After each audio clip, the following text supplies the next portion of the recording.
Ladies and gentlemen, let me begin with a simple but uncomfortable truth. Our success is not rare because it is difficult. Success is rare because it is neglected. Most people know what to do. Very few people do it consistently. And tonight, if you listen closely, not just with your ears, but with your judgment, you may discover why some people rise year after year while others remain stuck, hoping that time or luck will eventually change their lives. Now, I want to make you a promise. If you stay with me until the end of this talk, you will not just feel motivated. You will understand habits quietly build extraordinary lives and why ignoring them guarantees average results. This is not about talent, privilege, or intelligence. It is about habits, daily, ordinary, often boring habits that produce extraordinary outcomes.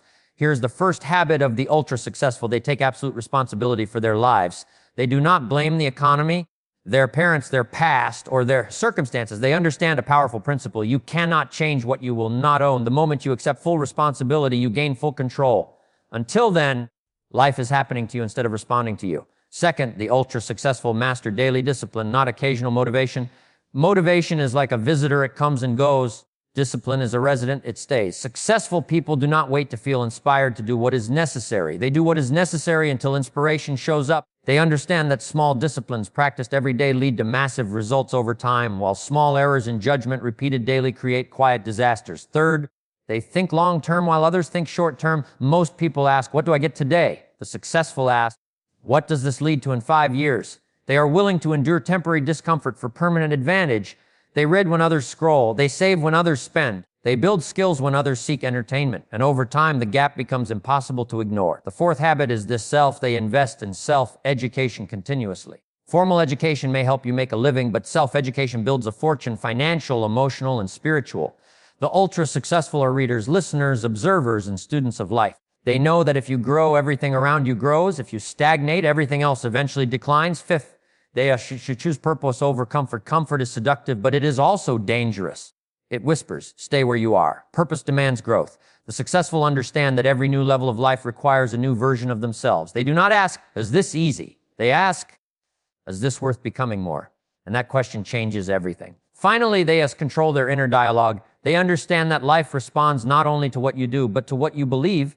The words you repeat internally become the instructions your mind follows. The ultra-successful speak to themselves with intention, not insult. They replace I can't with I'm learning how. They replace fear with curiosity. And slowly, their inner world reshapes their outer results. Let me close with this thought. Success is not something you pursue. It is something you attract by the person you become. If you want better results, do not wish for an easier life. Build stronger habits. If you want higher income, develop higher value. If you want extraordinary outcomes, commit to ordinary disciplines, practice faithfully. The question is no longer why is this possible? The question is, will you do what success requires long after the excitement fades?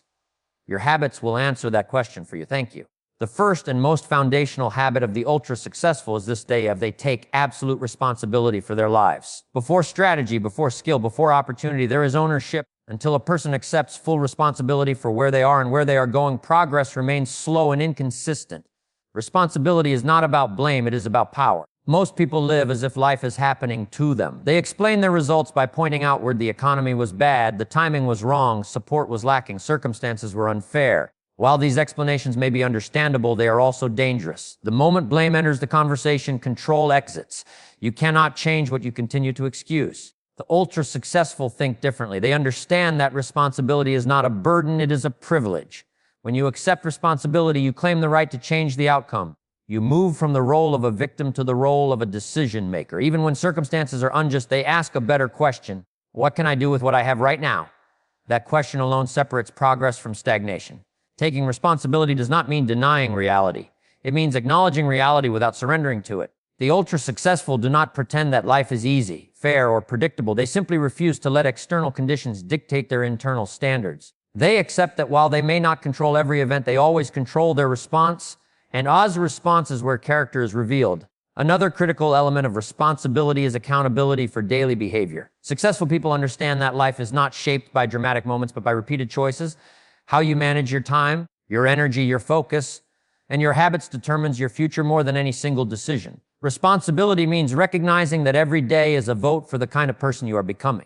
Most people underestimate the cost of avoiding responsibility. They believe excuses protect them from failure, but in truth, excuses protect failure from being challenged. The ultra-successful do the opposite. They seek feedback instead of comfort. They ask, where did I fall short? What can I improve? What must I change? This willingness to self-examine is not weakness, it is maturity. Responsibility also demands ownership of reactions. Life will test patience, discipline, and confidence. People will disappoint you. Plans will collapse. Results will arrive later than expected. The ultra-successful prepare for these moments in advance. They decide who they will be before pressure arrives. They refuse to outsource their emotional control to circumstances or other people. There is a powerful shift that happens when responsibility becomes a habit. Complaining decreases, clarity increases, energy improves. You stop wasting mental resources on what should have been and start investing in what can still be built. Responsibility sharpens focus because it eliminates distraction. Perhaps the most important outcome of responsibility is self-respect. Every time you keep a promise to yourself, your confidence grows. Every time you face reality, instead of avoiding it, your strength increases. Over time, responsibility builds an internal foundation that no external setback can easily shake. In the end, success is not the result of perfect conditions. It is the result of consistent ownership. The ultra-successful understand that the moment you accept full responsibility for your life is the moment your future stops being uncertain and starts becoming intentional. And once responsibility is embraced, progress is no longer a matter of chance, it becomes a matter of choice. The second defining habit of the ultra-successful is their mastery of daily discipline rather than occasional motivation. This distinction alone explains why so many people begin with enthusiasm yet finish with regret. Motivation is emotional. It rises quickly and fades just as fast. Discipline, however, is a decision to act regardless of mood, circumstances, or convenience. Most people wait for the right feeling before taking the right action. The ultra-successful reverse that formula. They understand that feelings are unreliable advisors, but habits are dependable allies. They do not ask themselves whether they feel inspired. They ask whether the task aligns with their long-term goals. Action comes first. Motivation often follows. Discipline is not dramatic. It does not announce itself or attract applause. It operates quietly behind the scenes, shaping outcomes long before results are visible. The ultra-successful recognize that success is rarely the result of one bold move. It is the result of hundreds of small, disciplined choices made consistently over time.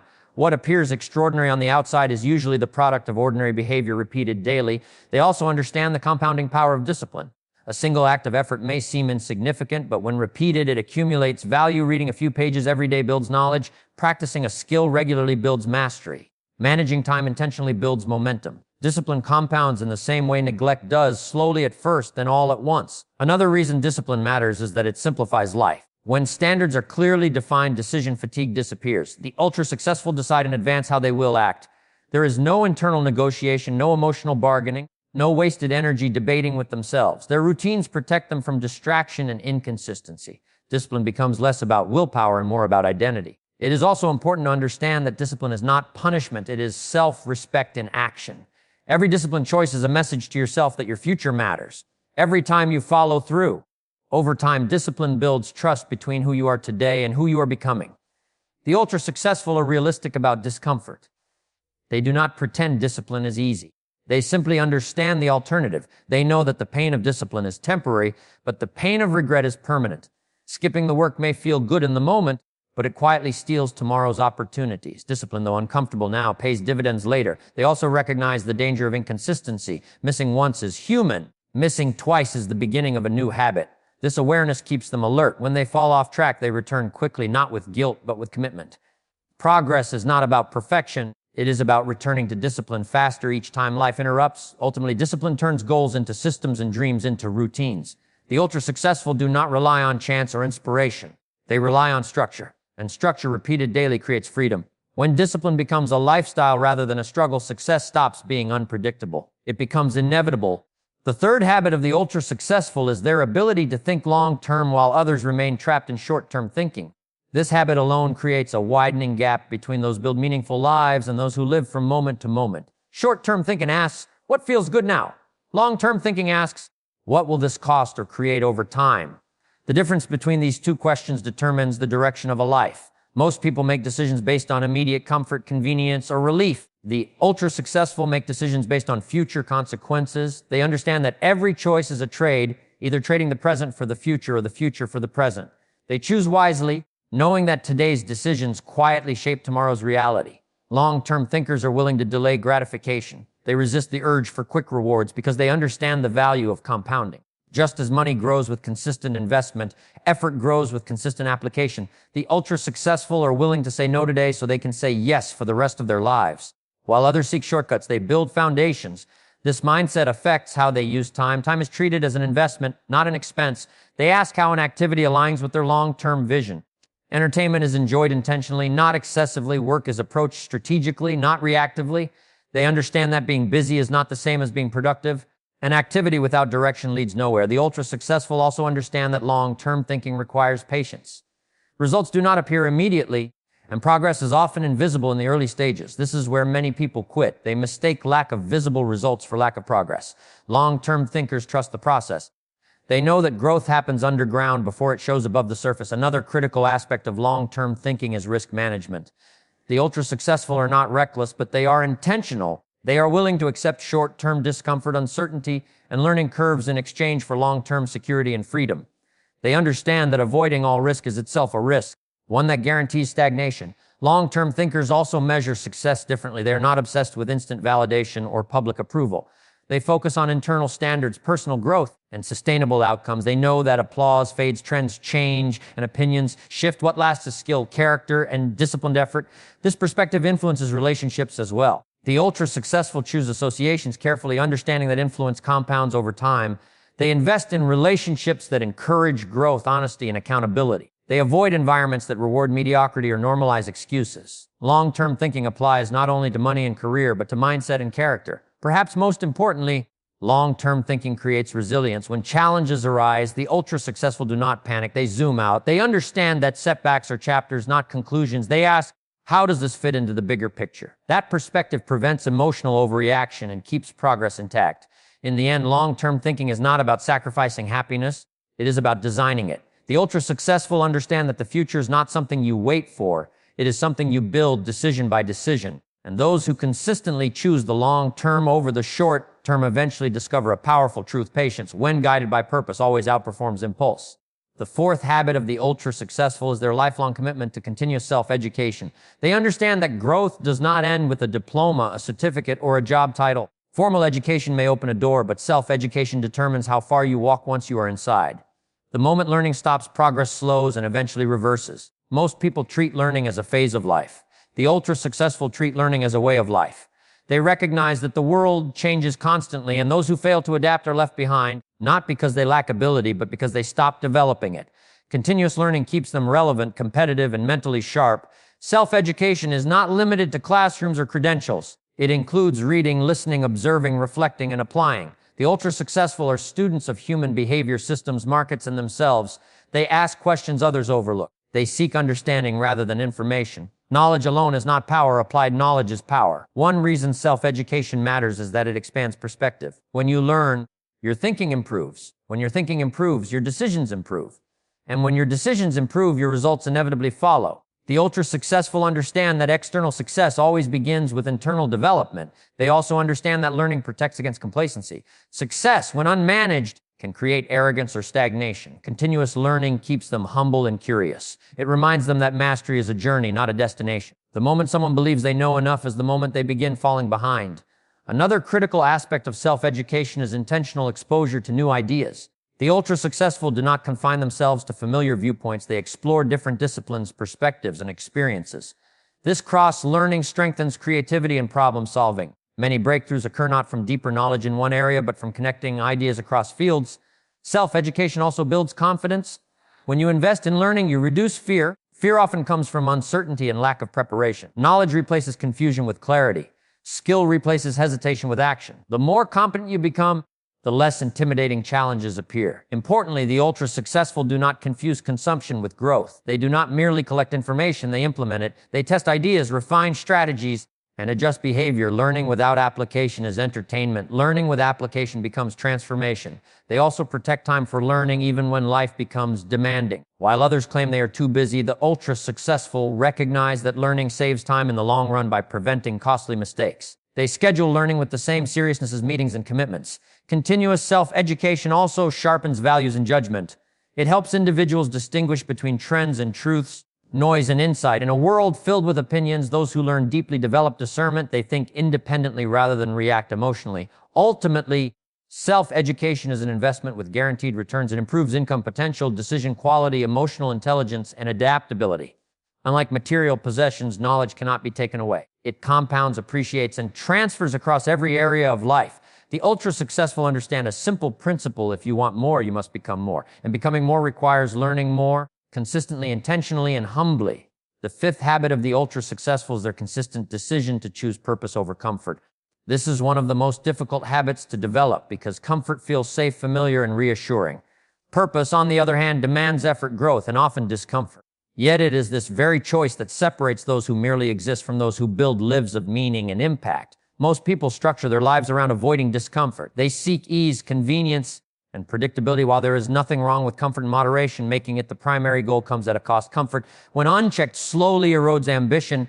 It encourages delay, justifies excuses, and numbs the desire to improve. The ultra-successful recognize this danger early and refuse to let comfort dictate their decisions. Purpose provides direction. It answers the question of why effort is necessary when results are slow. When actions are connected to purpose, discipline becomes sustainable. The ultra-successful do not rely on fleeting enthusiasm. They rely on clarity of intent. They know what they are working toward, and that clarity gives them strength during difficult seasons. Choosing purpose over comfort means willingly entering spaces of challenge.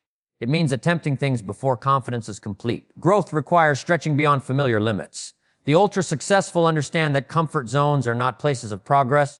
They are places of maintenance. If you remain there too long, skills stagnate and opportunities pass unnoticed. This mindset also influences how they handle fear. Fear is not eliminated, it is managed. Purpose gives fear context. When the reason is strong enough, hesitation loses power. The ultra-successful move forward not because they are fearless, but because their purpose outweighs their fear. Another critical element of choosing purpose is resilience. Purpose sustains effort when rewards are delayed. Comfort seeks immediate relief. Purpose tolerates temporary hardship for long-term fulfillment. The ultra-successful understand that meaningful achievements require persistence through uncertainty, criticism, and occasional failure. They view setbacks as part of the process, not signals to retreat. Purpose also shapes priorities. It clarifies what deserves time and energy and what does not. The ultra-successful say no more often than they say yes. They understand that every commitment is a trade-off. By aligning decisions with purpose, they protect focus and avoid unnecessary distractions. This habit extends to personal growth as well. Choosing purpose over comfort means having difficult conversations, facing weaknesses honestly, and correcting course when necessary. Comfort avoids truth. Purpose seeks it. Growth demands self-awareness, and self-awareness requires courage. Importantly, purpose does not mean constant struggle or joyless effort. The ultra-successful still value rest and enjoyment, but these are intentional, not habitual escapes. Comfort becomes a reward, not a lifestyle. Balance is achieved not by avoiding effort, but by aligning effort with meaning. Ultimately, choosing purpose over comfort leads to fulfillment. Comfort satisfies temporarily. Purpose fulfills deeply. The ultra-successful understand that at the end of life, regret rarely comes from working too hard on meaningful goals. It comes from avoiding the work that mattered most. By choosing purpose consistently, they build lives that are not only successful, but significant. The sixth habit of the ultra-successful is their ability to control their inner dialogue. Long before success shows up in results, it shows up in thought patterns. What you repeatedly say to yourself becomes the blueprint for how you act, decide, and persist. The ultra-successful understand that while they may not control every external event, they always control the conversation happening within their own mind. Most people allow their inner dialogue to run on autopilot. It repeats past failures, magnifies fear, and reinforces self-doubt. This internal noise quietly shapes behavior. When the mind says, "This won't work," effort decreases. When it says, "I'm not ready," opportunities are avoided. The ultra-successful refuse to leave their future in the hands of unexamined thoughts. Controlling inner dialogue does not mean ignoring reality or pretending challenges do not exist. It means interpreting reality accurately and constructively. The ultra-successful replace emotional reactions with intentional language. Instead of saying, "This is impossible," they ask, "What is required?" Instead of saying, "I can't handle this," they ask, "What can I learn here?" These subtle shifts in language produce powerful changes in behavior. They understand that the mind responds to direction. Just as a team performs better under clear leadership, the mind performs better under clear instruction. Repeated thoughts become beliefs. Beliefs influence identity. Identity drives behavior. This chain reaction explains why inner dialogue matters so deeply. Change the dialogue and you begin changing the direction of your life. The ultra-successful are also aware of emotional discipline. They recognize that feelings are temporary, but words spoken internally can become permanent if left unchecked. They refuse to speak to themselves in ways they would never speak to others. Self-respect begins in self-talk. Encouragement is not weakness, it is strategy. Another important aspect of inner dialogue control is resilience. When setbacks occur, the mind naturally looks for meaning. If the meaning assigned is negative, "This always happens to me," the ultra-successful consciously assign productive meaning. They view failure as feedback, not identity. They separate events from self-worth. This habit also strengthens confidence. Confidence is not the absence of doubt, it is the ability to move forward despite it. The ultra-successful acknowledge doubt but do not obey it. They choose language that supports action. Over time, this practice builds emotional stability and mental clarity. Inner dialogue also influences consistency. On difficult days, progress depends on self-instruction. The voice inside must guide behavior when motivation is low. Statements such as "do the next right thing" or "stay with the process" keep momentum alive. Discipline is reinforced through language. Importantly, controlling inner dialogue requires awareness. The ultra-successful regularly examine their thoughts. They notice patterns, challenge assumptions, and replace unhelpful narratives. This mental hygiene prevents negativity from becoming habit. Ultimately, success is not only external achievement, it is internal alignment. When inner dialogue supports growth, action becomes natural. Effort becomes sustainable. Persistence becomes normal. The ultra-successful understand a final truth: your mind is either your greatest asset or your greatest liability. By mastering their inner dialogue, they ensure it works for them, not against them.